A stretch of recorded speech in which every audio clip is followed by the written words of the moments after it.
I'm Elizabeth at Literary Princess. If you are new here, welcome. I'm a 6-year PhD candidate in English literature with a focus on Victorian women novelists. And as you might expect, I love to read. Today I have an installment in my 18th century novel project for you. We are looking at Pamela by Samuel Richardson, published in 1740. Now, I hope that the camera angle and everything is okay because my tripod broke when I took it out to film this morning. So you are currently placed on a stack of mostly Penguin and Oxford books, which I feel like is very on brand for me. Also, I'm not sure if you're going to be able to hear it, but I think somebody in the apartment above me is running around and it is literally causing the light fixtures to shake. So I'm really hoping you won't be able to hear that, but you might. Little bit of a weird filming day. It's fine. So, as with the other 18th century novel project videos, I am going to begin with a history and a summary of the book before moving into major themes that I noticed and ending on my thoughts. Let's jump in. We do not know when Samuel Richardson was born exactly, but he was baptized on August 19th, 1689. He died on July 4th, 1761 at the age of 71 years old. He was a working class man. His father was a type of carpenter called a joiner. I don't know what that is, I'll be honest. He did not have a lot of formal education. So whereas, the gentlemen of the time would have been educated in Latin, Greek, mathematics, all that, he really didn't get any of that. But he did love to read. When it came time for him to choose an apprenticeship, he chose to be apprenticed to a printer. And he ended up having a very successful printing company himself, which ultimately led him into writing novels. First of which was Pamela, or Virtue Rewarded, in 1740. The idea for this book was born out of what was called a letter writer that he was asked to make. So this was a genre that was basically a conduct book, but told in fictional letters. And the piece that he was working on was a young serving woman writing to her parents about the advances her master was making to her. So the idea was it would teach serving girls how to act in this situation. But it so caught his imagination that he expanded it into a full novel. After Pamela, he wrote 3 other novels. First, a sequel called Pamela in Her Exalted Condition, published in 1741. Clarissa, published in 1747, which is ginormous. And The History of Sir Charles Grandison, published in 1753, which I know during the Victorian era was considered his best. Now I feel like people mostly read Clarissa. I did not read Clarissa because it's like that. And I had Pamela. So Pamela was considered one of the first bestsellers. So kind of like Robinson Crusoe and Love in Excess that we talked about earlier, but even more so because it was slightly later in the century. Like, people were making fans that were Pamela fans and like all kinds of stuff like that, like merchandise, like you see for, a popular movie nowadays. Despite its popularity, it did face a lot of criticism. A lot of people saw Pamela as a social climber who was purposefully putting herself in the way of her master, Mr. B, instead of being the virtuous woman that Richardson meant her to be. There were several satires published, including one by Henry Fielding called Shamala, and one by Eliza Haywood of Love in Excess called The Anti-Pamela. Now, honestly, what most people had an issue with here was that this is a tale that is criticizing the upper class and that is showing an extreme example of class mobility, and people just didn't like that. So Richardson revised this novel throughout the rest of his life. There were 14 editions of this book, and the latest one was actually published way after his death in 1801. He had made the changes himself and then I think gave it to his daughters, and it just didn't get published until 1801. And what he was changing in all of these editions was mostly adding things to address the criticism the novel received. So really showing, no, Pamela is a very virtuous girl, she's not a social climber, none of this is her fault, and to try to get people to stop criticizing it so much. He also made her seem a little bit less low class. So, what is this book about? Pamela is a working class girl who is a servant in the household of Mrs. B. She is Mrs. B's favorite servant girl, and she has been kind of raised up a bit and taught things that she would not otherwise have learned. Mrs. B dies, and her son, Mr. B, comes to take over the estate. Mr. B sees Pamela, and she's beautiful, is what you have to understand. She's gorgeous.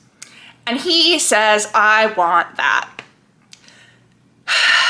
And thus begins him attempting to seduce her, and when that doesn't work, him attempting to assault her, and her just continually trying to fend him off.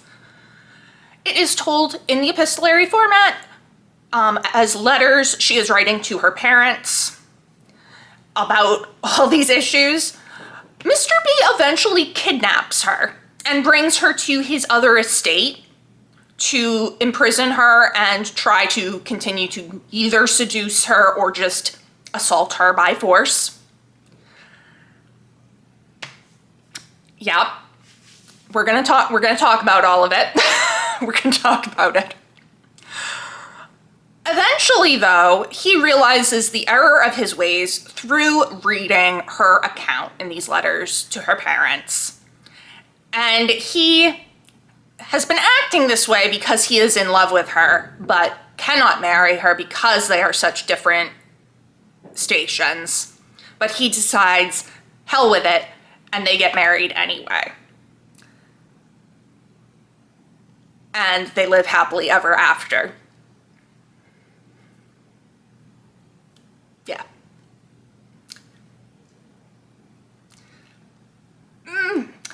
Yeah, I don't know the ending. All right, that's a basic summary. Let's move into some major themes. So the biggest theme within this book is class. Pamela, again, working girl. Mr. B is a squire. So they are very unequal in terms of class. And Richardson is portraying how the upper classes are really able to take advantage of the lower classes. So at one point, when kind of bewailing her situation, Pamela says, "For what, alas, can the abject poor do against the mighty rich when they are determined to oppress?" There is nothing she can do about the fact that Mr. B is making these advances. She tries to leave, he kidnaps her. She cannot get away. And she rebukes him for this, as well as his housekeeper, Mrs. Jukes, who is helping keep her captive. At one point, Pamela says, "I only wanted to go to my poor parents and not to be laid under an unlawful restraint, and which would not have been attempted, but only that I am a poor, destitute young creature and have no friend that is able to right me." And she's correct. Even though she has very loving parents, they can't do anything to help her. Her father tries. He goes to Mr. B and is like, "Hey, give me my daughter back." And Mr. B gaslights him, basically. So he says, "Why, Goodman Andrews, I believe thou hast read romances as well as thy daughter, and thy head's turned with them. May I not have my word taken? Do you think once more I would offer anything dishonorable to your daughter? Prithee, man, recollect a little who I am." He is taking advantage of his social station to just kidnap this poor girl. Like, it's crazy. And again, Pamela calls him out on this. Your honor knows you went too far for a master to a servant, or even to his equal, and, bursting into tears, I cannot bear it. Taking advantage of his position. And we really see, through Mr. B, but more so his sister, Lady Davers, how the rich think of the poor. Much later in the book, when she has reason to believe he is going to marry Pamela, because he is, she writes him a rather nasty letter. Consider, brother, that ours is no upstart family. It is as ancient as the best in the kingdom, and for several hundreds of years, it has never been known that the heirs of it have disgraced themselves by unequal matches. And you know you have been sought to by some of the first families in the nation for your alliance. If you were descended from a family of yesterday, from one who is but a remove or two from the dirt you seem so fond of, that would be another thing. Let me tell you that I, and all mine, will renounce you forever, if you can descend so meanly. A handsome man, as you are in your person, so happy in the gifts of your mind, and possessed of such a noble and clear estate, and very rich in money besides, left you by the behest of fathers and mothers, with such ancient blood in your veins, untainted. I cannot bear to think of you thus debasing yourself. So, Pamela reads this letter, and her response is this. One may see by it how poor people are despised by the rich and the great, and yet we are all on a foot originally. Surely these proud people never think what a short stage life is, and that with all their vanity, a time is coming when they shall be on a level with us. The philosopher who looked upon the skull of a king and that of a poor man saw no difference between them. Poor souls, how do I pity their pride. Oh, keep me heaven from their high condition. If my mind shall ever be tainted with their vice, or polluted with so cruel and inconsiderate a contempt of the humble estate which they behold with so much scorn. Richardson is really championing the lower class here, and that didn't really sit right with a lot of people. Hence the amount of criticism it got. That was really the problem that people had, was this is criticizing the way the rich treat the poor, and it is showing a poor girl moving high up. In addition to just looking at the way the rich treat the poor, Richardson is also looking at how gender within the class structure works. So at one point, Pamela is told by Mrs. Jervis, who is the other housekeeper at the estate she begins on, and who is very kind to her. But she says, well, he clearly loves you. But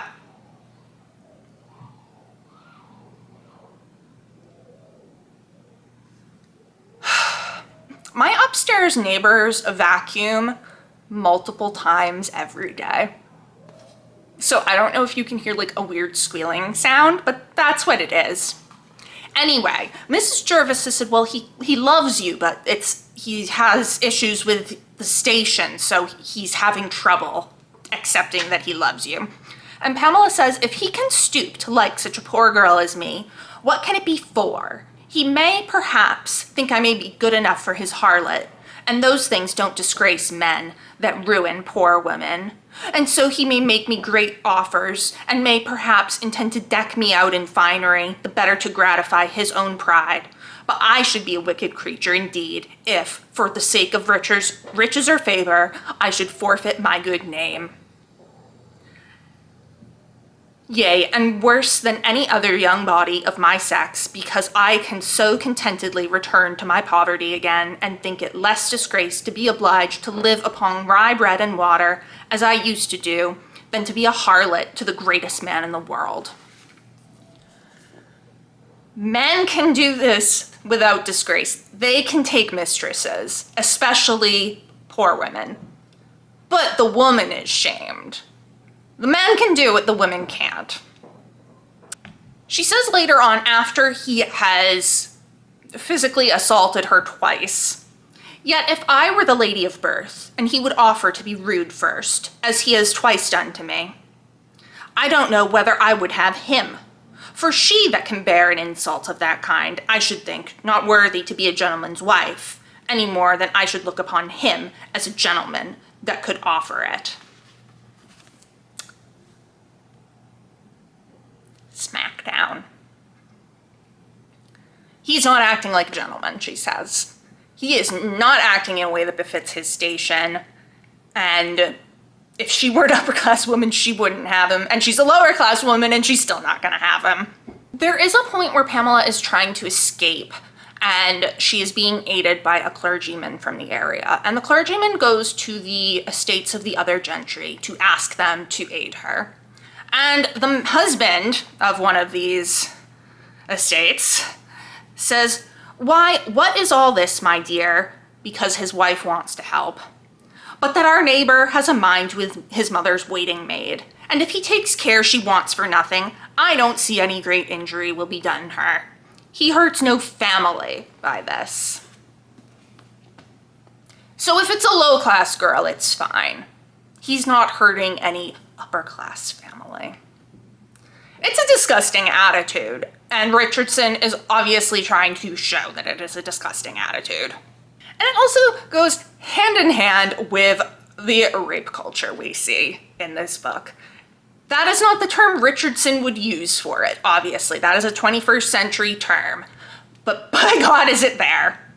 At one point, Mrs. Jervis, who, again, we're supposed to really like Mrs. Jervis, but even she is ingrained in this culture. Pamela has dressed in this outfit she is going to wear to go home, and she is very beautiful in it, and Mr. B makes some advances, and afterwards Mrs. Jervis says, "I believe truly you owe some of your danger to the lovely appearance you made."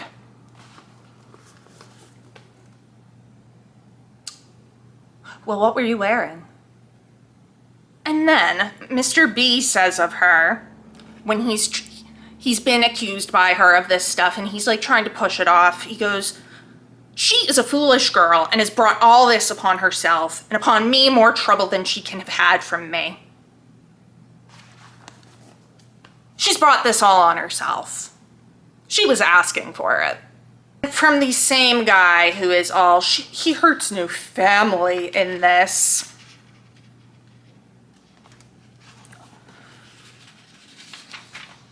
We have, "And if she is so pretty, as you say, she might have fallen into worse hands, for he is not an ungenerous man, nor prolificately wicked, except in this case. And it is what all young gentlemen will do. Boys will be boys." How horrifying is it that we have not progressed as a society since 1740 in this manner? What? What?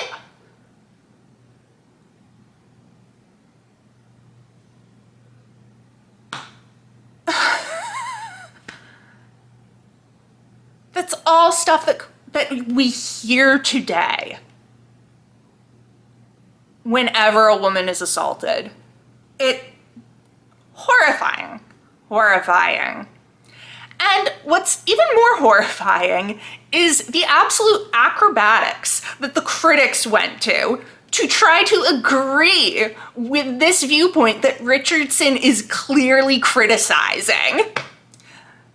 They're all trying to be like, well, she was throwing herself at him. She didn't really want to escape. She wasn't really saying no. I'm like, oh my God. What? We have not changed as a society very much. We like to think we are a lot more progressive than they were in the 18th century. Folks, it's not good. It's not good. And then Richardson has to do all these edits to try to really hammer the point home of, no, this viewpoint is wrong. She is not doing that stuff. Mr. B is doing the bad stuff.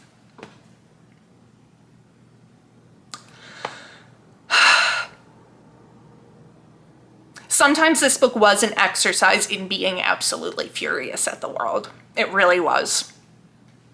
Another theme that goes hand in hand with the critique of the upper class is this theme of the poor deserving respect, just as human beings. Like, what a novel concept, right? You should respect people, huh? So at one point, she tries to escape, and the housekeeper, Mrs. Jukes, who is the housekeeper we are not supposed to like, says, for to rob him of yourself would be the worst robbery, in his opinion, that you could commit. And Pamela says, how came I to be his property? What right has he in me, but such as a thief may plead to stolen goods? And Mrs. Jukes replies, was the like ever heard? This is downright rebellion. I protest. But Pamela's saying, no, he has no right to me. I worked for him. That doesn't mean he has any ownership over me. I am a person. He has kidnapped me. And then this is one of my favorite quotes.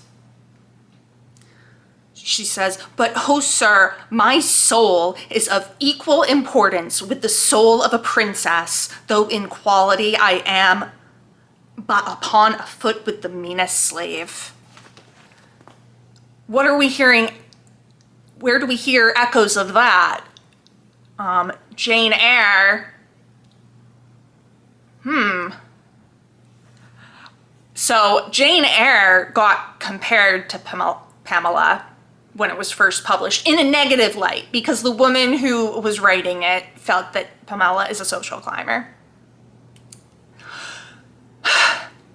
And she goes, Jane Eyre is just another Pamela. She is kind of. She is an even more, like an even better version, kind of. Like, Pamela is like clearly rebelling against social structures of class and gender the same way Jane is, but Jane is able to do it more because it's a century later. The introduction writer of this edition, who, that would be good if I knew. Really, we're not gonna. Margaret A. Doody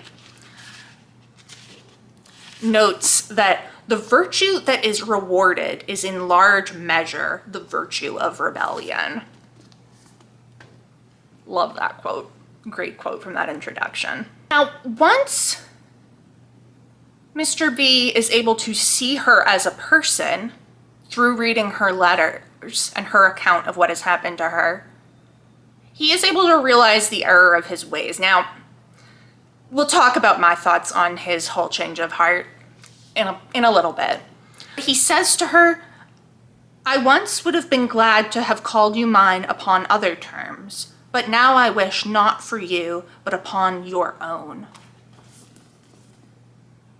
So he's now viewing her as a person, and he wants to be with her on her terms. He is finally respecting her and asking, what do you want? So, like, so far, it's almost like, was Samuel Richardson a feminist? Not quite.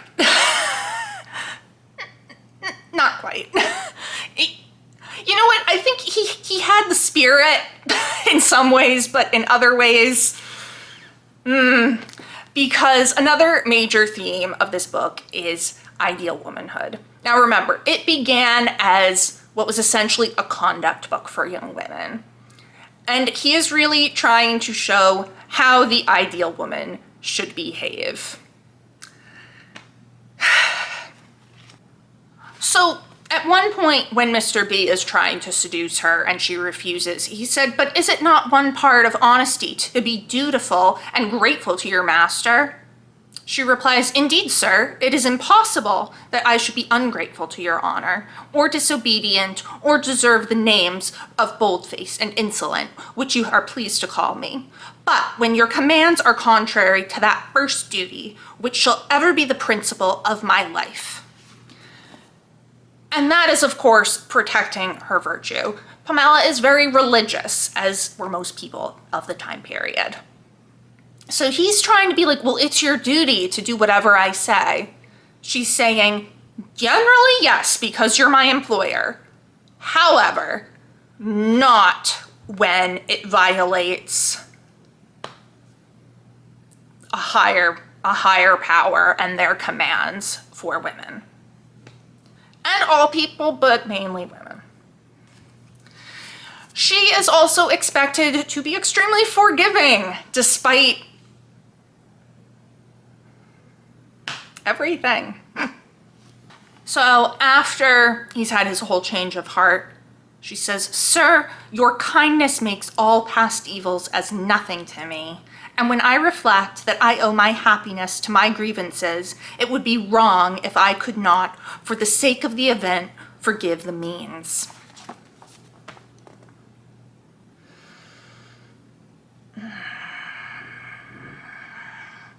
And then, like, this is really getting showed as an ideal marriage by the end. And she is so incredibly submissive to Mr. B once, like, they are officially married and everything, or even just engaged.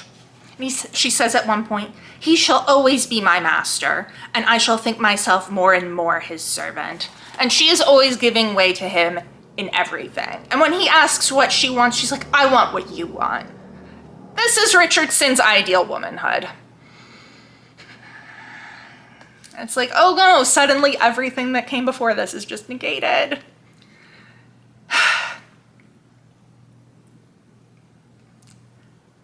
You have to remember it was 1740. Like, he's great in some ways, and then he's super status quo in other ways. You just have to remember that, and have to remember that this was, for its time, pretty revolutionary. Like, for her to say, "My soul is equal to that of a princess," that was really something. It's why people got so upset with this book. So while he does conform to the standard of the day for ideal womanhood, and while we do forgive our would-be rapist, Richardson is being really forward-thinking in other ways. The theme that I want to talk about is one that is familiar from Love and Excess, and that is marriage for love rather than station and money. That is a huge source of the issue in this book, is that Mr. B is in love with Pamela, but can't marry her because of her station. And he is too proud, like his sister. So at one point, Mrs. Jervis says, "I believe he loves my good maiden, though his servant, better than all the ladies in the land, and he has tried to overcome his love because you are so much his inferior. And 'tis my opinion he finds he can't, and that vexes his proud heart and makes him resolve you shan't stay, and so he speaks so cross to you when he sees you by accident." At that point, he is not thinking of kidnapping her yet. He has told her to leave. Basically, he's fired her. So we are at this impasse of love and pride, of station and class and wealth. And at one point he says to her, "You have too much good sense not to discover that I, in spite of my heart and all the pride of it, cannot but love you." Yes, look up to me, my sweet-faced girl. I must say I love you, and have put on a behavior to you that was much against my heart, with intent to make you say or do something that should provoke me.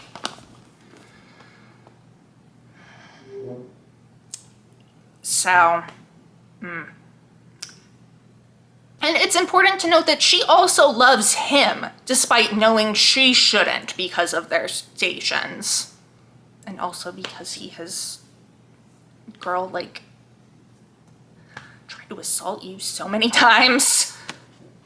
She says at one point to her parents, and here too I have as good as confessed that I love him, but I will break this forward heart of mine if it will not be taught to hate him. So obviously she has an issue with being in love with him because of all the stuff he has done with her, but it's also because it's too forward of her. It is too much for a girl of her station to fall in love with someone so much above her. At another point, she tells her parents, but to be sure, I must own to you that I shall never be able to think of anybody in the world but him. Presumption, you will say, and so it is, but love, I imagine, is not a voluntary thing. Love, did I say? But come, I hope not, at least it is not, I hope, gone so far as to make me very uneasy, for I know not how it came, nor when it began, but it has crept like a thief upon me, and before I knew what was the matter, it looked like love. So as in Love in Excess, we are seeing this move from marriage as something to cement social status and wealth to marriage for love despite social standing. Even still, how many decades now? Love in Excess was 1719 and this is 1740. Even a few decades later, was still pretty radical, honestly, because people were still very prejudiced regarding class. We see it with Lady Davers, who is absolutely nasty to Pamela. When she finds out that they've married, even before that, she's horrible. Horrible. But ultimately, the marriage for love wins out, and everybody who was against it becomes for it, because Pamela is such a good and virtuous and wonderful, ideal woman, naturally. But we are going toward this marriage for love, and I mean, it still takes ages for that to truly become fully a thing. Because in the Victorian era, we're still seeing love matches get frowned upon when there's a social class difference. And even in the 20th century, early 20th century stuff. So, like, this is a centuries in the making shift toward marriage for love. So, that's the major themes that I had thoughts on. What do I think of it as a book? I actually really liked it. Now you might be like, really, Elizabeth? I had my problems, obviously. I had my problems. However, I really enjoyed reading it. I really enjoyed Pamela's narrative voice. Like, good job, Richardson. Was she too perfect? Yeah, probably. But I did like her. And that is a common criticism of the book, is that she is too perfect. Like, she's the ideal woman. And yes, but also no. Because even though, yes, she is so forgiving and she is so kind and she is so virtuous, she has a temper. And when she gets mad, she will, like, she can be really sassy and insulting. And she won't hesitate either. So at one point, Mr. B is once again assaulting her. He put his arm around me and his other hand on my neck, which made me more angry and bold. And he said, "Who then am I?" "Why," said I, struggling from him, and in a great passion, "to be sure, you are Lucifer himself in the shape of my master, or you could not use me thus." When Mrs. Jukes is being awful to her, she just straight goes for insult. She calls her a Jezebel. I think compares her to like a brothel madam.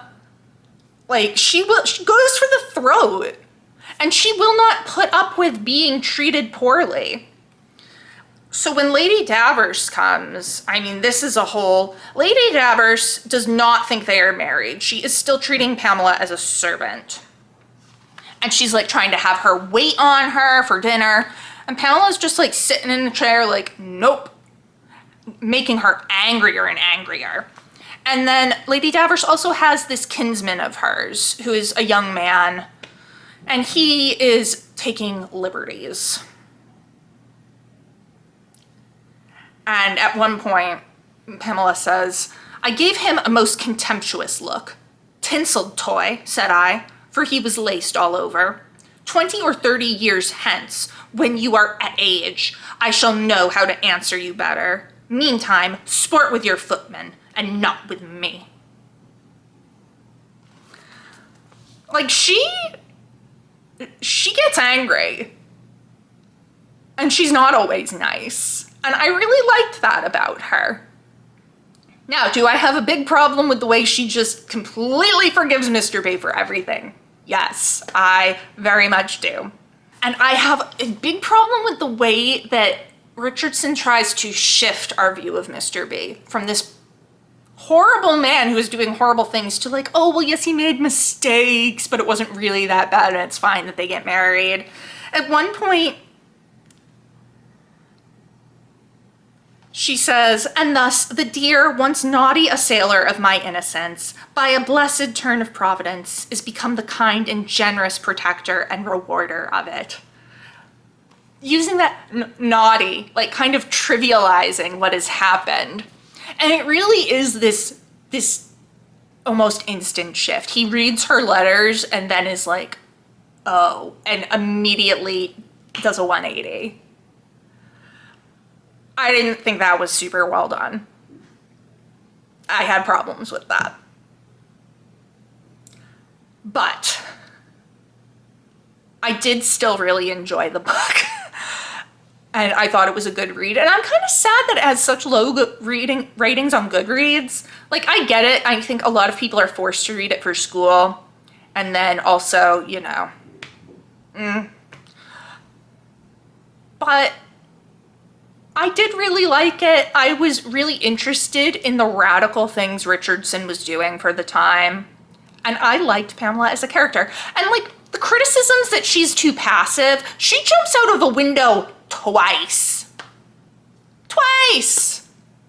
Girl is not too passive. She is fighting as hard as she can. She is trying to escape. She like falls and gets hit in the head with a brick or something because she's trying to climb over a wall. I would not call her passive. She is fighting, and yes, she does faint sometimes, because sometimes it's the only way for her to get away from what is happening to her. So, I don't know. I really liked her. I really liked the book. Is it for everyone? No. Do you have to approach it thinking, okay, it's 1740. Have to understand that some of this is going to be kind of like in Love and Excess, how the hero is sneaking into women's bedrooms when they don't want him there.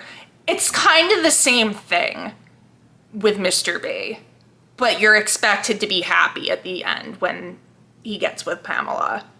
Same with in Love and Excess when you're supposed to be happy that Delmont ends up with Meliora. So you do have to put yourself in that 18th century mindset. But if you are able to get past that, I think this book is really rewarding and really enjoyable and has a great lead female character. So that was my thoughts on Pamela by Samuel Richardson. Let me know down in the comments below. Have you read it? What did you think of it? Do you agree with me or disagree with me? For May, we will be doing Tom Jones by Henry Fielding from 1749. So almost exactly 10 years after Pamela. So it is ginormous. I have given myself a reading schedule to read about 40 pages per day, starting today, actually, which is a Friday, so that I can finish it by the end of May and not get behind. We'll see what happens. But I hope you will join me for Tom Jones next month. If you enjoyed this video, please don't forget to give it a thumbs up and subscribe to see more of my bookish content. It has been great chatting with you. I will see you soon. Bye.